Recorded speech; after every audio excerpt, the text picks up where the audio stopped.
Praise the Lord, ஹல்லேலூயா. கிறிஸ்துவுக்குள் பிரியமானவர்களே, இந்த அருமையான காலை வேளையிலும் தேவ சமூகத்துக்கு வந்தவங்க ஒவ்வொருவரையும் இயேசுவின் இணையற்ற நாமத்தினாலே அன்பின் வாழ்த்துக்கள். இந்த நாளிலும் பிரசங்கி 9ஆம் அதிகாரம் 11வது வசனத்தை அடியேன் வாசிக்கிறேன்.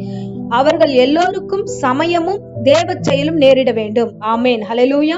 இது அருமையான வேத வசனம். யாருக்கு சமயமும் தேவ செயலும் நேரிட வேண்டும் என்றால், தேவனை நோக்கி காத்திருக்கிற ஒவ்வொரு பிள்ளைகளுக்கும். அவருடைய வாழ்க்கையில நடைபெறுகிற வேலையின் காரியமாகலாம், வீட்டு கட்டுகிற காரியமாகலாம், திருமண காரியமாகலாம்.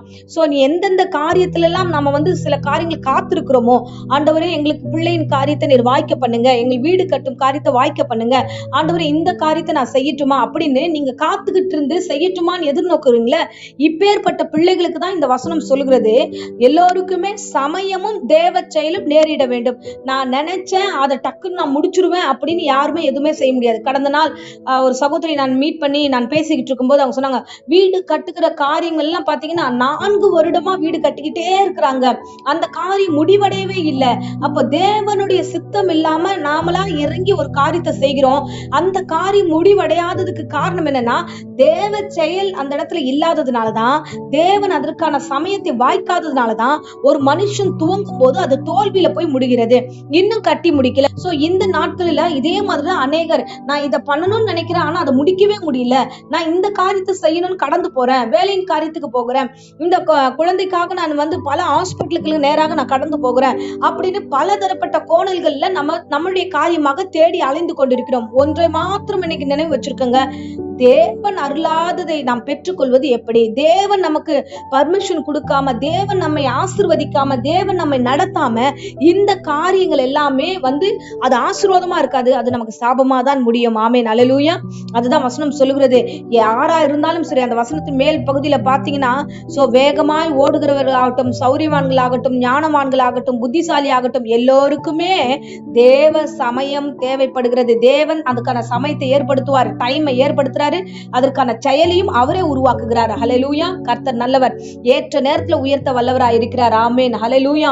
பாருங்க, ஆபிரகாமுடைய வாழ்க்கையில எடுத்தோம் என்றால், கர்த்தர் அதுக்கென்று குறிப்பிட்ட நேரம் வைத்திருந்தார், அந்த நேரத்துல அவருக்கு பிள்ளையை கொடுத்து கர்த்தர் ஆசீர்வதித்தார். அதே மாதிரி யோசேப்புடைய வாழ்க்கையில நம்ம பார்க்கிறோம், அவன் விழுந்து போன இடங்களில அவனை கீழே தள்ளி விட்டுட்டாங்க, அவன் கீழே இருக்கிறான், குழியில இருக்கான், ஆனா ஒரு நேரம் வந்தது, ஒரு சமயம் வந்தது, அவனை தூக்கி கர்த்தர் அரியணையில் அமர செய்தார். ஹல்லேலூயா. அதே போல ஒவ்வொரு தேவ மனுஷனுடைய வாழ்க்கையில பல காரியங்களை நம்ம பார்க்கிறோம். சவுலுடைய காரியத்தை, பவுலாய் மாறின புதிய ஏற்பாட்டு காரியத்தை பார்க்கிறோம். அவர் கண்கள் போச்சு, ஆனா கண் மறுபடியும் ஆண்டவர் கொடுக்கும் பொழுது அவன் எவ்வளவு மகிமையான காரியங்களை தேவனுக்காக செய்தார் என்று பார்க்கிறோம். ஹல்லேலூயா. அன்பு பிள்ளைகளே, தேவ செயல் இல்லைன்னா நம்மளால ஒன்றுமே செய்ய முடியாது. எல்லாவற்றுக்கும் தேவ செயல் நேரிட வேண்டும், எல்லாவற்றுக்கும் சமயம் தேவைப்படுகிறது. அவருடைய சித்தம் இல்லாமல் ஒரு காரியம் நம்முடைய வாழ்க்கையில நடைபெறாது. ஹல்லேலூயா. சோ பொறுமையோடு காத்துருங்க. தேவ சமயத்துக்காக ஆண்டவர் எனக்குன்னு ஒரு சமயம் வச்சிருக்கிறாரு, எனக்குன்னு ஒரு டைம் வச்சிருக்கிறாரு, அந்த நேரத்துல கர்த்தர் நிச்சயமா என்னை உயர்த்துவார், அந்த நேரத்துல என்னை பூரண ஆசீர்வாதத்துல நிரப்புவார், அந்த நேரத்துல நான் வீட்டை கட்டி முடிப்பேன், எனக்கென்று ஒரு தேவ செயல் இருக்கிறது, அந்த நேரத்துல நான் காரியங்களை நேர்த்தியா செயல்படுத்துவேன் என்று விசுவாசத்தோட காத்திருங்க. உங்களுடைய காத்திருப்பு வீண் போகாது, நிச்சயமாகவே முடிவு உண்டு. உனக்கு உன்னோட நம்பிக்கையை கர்த்தர் நிறைவேற்ற அவர் வல்லவராய் இருக்கிறார். ஹல்லேலூயா. ஆகையால இந்த உலகத்தார் எல்லாரும் அவசரப்படுகிறார்கள், இந்த உலகத்தார் எல்லாரும் தேவையில்லாத காரியங்களை முற்பட்டு ஓடுகிறார்கள். அந்த காரியம் நமக்கு வேண்டாம். ஏன்னா அந்த மாதிரி எங்கேயாவது போய் மாட்டிக்கொள்ளாதபடிக்கு, கர்த்தாவே நீர் எனக்கு படி அளந்தருளும், ஆண்டவரே எனக்கு சமயத்தை வாய்க்க பண்ணுங்க, எனக்கு வழி உண்டு பண்ணுங்க, எனக்கு உங்களுடைய செயலை காண்பீங்க என்று காத்திருங்க.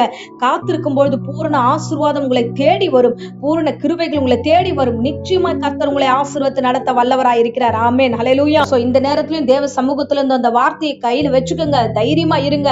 நிச்சயமா தன் பிள்ளைகளுக்கு கொடுத்த வார்த்தைகளையும் காரியங்களும் கர்த்தர் நிறைவேற்றி உங்களை நடத்த வல்லவராய் இருக்கிறார். ஆமென், ஹல்லேலூயா. நம்முடைய காரியத்துல நம்முடைய திட்டம் அல்ல, தேவ திட்டம் நிறைவேற வேண்டும். ஆகையால சமயத்துக்காக காத்துருங்க, தேவ செயலுக்காக காத்துருங்க. நிச்சயமா உங்களை ஆசீர்வதித்து வழிநடத்த அவர் வல்லவராய் இருக்கிறார். ஆமென். இப்பொழுதும் அடியேன் உங்களுக்காக ஜெபிக்கிறேன். அன்பு ரட்சகா, இந்த அருமையான வேலைக்காக ஸ்தோத்திரம். கர்த்தாவே, ஆண்டவரே, உம்முடைய சமூகத்தில் இந்த வார்த்தைகளை ஒப்பு கொடுக்கிற ராஜா, எங்களுடைய வாழ்க்கையில உம்முடைய நேரம் ஆண்டவரே, உம்முடைய செயல் எங்களுக்கு வேண்டும் ஆண்டவரே. நீர் சொல்லாமல், நீர் ஆண்டவரே எங்களுக்கு கட்டளையிடாமல் எந்த காரியம் எங்களுடைய வாழ்க்கையில வேண்டாம் ஆண்டவரே. ஆனால் நீர் அதை ஆசீர்வதிப்பீர் என்றால் எல்லாம் சமாதானம் சமாதானத்துக்கு ஏதுவாய் முடியும் என்பதை அடியேன் அறிந்திருக்கிறேன். இந்த வேளையில என் பிள்ளைகளுக்காக ஜெபிக்கிறேன் கர்த்தாவே. அவனுடைய வாழ்க்கையில பெரிய அற்புதங்களையும் அதிசயங்களை காண செய்யுங்க.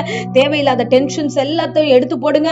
அப்பா, எனக்காக நீங்க செய்ய மாட்டீங்களா என்று அங்கலாய்த்து காத்திருக்கிற ஒவ்வொரு பிள்ளைகளுக்கும் ஆண்டவரே நீர் ஆசீர்வாதத்தை கட்டளையிட வல்லவராய் இருக்கிறீர். பொறுமையோடு அதை பெற்றுக்கொள்ள அந்த பிள்ளைகளை கிருபை தருவீராக. தேவையில்லாத டென்ஷன் எல்லாம் எடுத்து போடுங்க ஆண்டவரே. நிதானத்தையும் பொறுமையும் கட்டளையிடுங்க ராஜா. நீர் கூடவே இருந்து வழி நடத்தும். கர்த்தர் தாமே பொறுப்பெடுத்துக் கொள்ளுங்க. இந்த வேளையில யாராகிலும் வியாதியோடு, ஜுரத்தோடு, பயத்தோடு, பலவீனத்தோடு இருந்தாங்கன்னா எல்லோருக்கும் பூரண சுகத்தையும் ஆரோக்கியத்தையும் கொடுத்து பிசாசின் கிரியைகளை இயேசுவின் நாமத்தில் சபித்து கட்டுகிறேன். பூரண சுகத்தோடு அந்த பிள்ளைகளை பாதுகாத்து வழி நடத்துவீராக, ஆசீர்வதிப்பீராக. இம்மட்டும் காத்தவர் இனியும் தொடர்ந்து காத்துக்கொள்ளும் வழி நடத்தும். இயேசுவின் இணையற்ற நாமத்திலே ஜெபித்து ஒப்புக் கொடுக்கிறேன் ஜீவனுள்ள நல்ல பிதாவே. ஆமேன், ஆமேன். Praise the Lord. God bless you.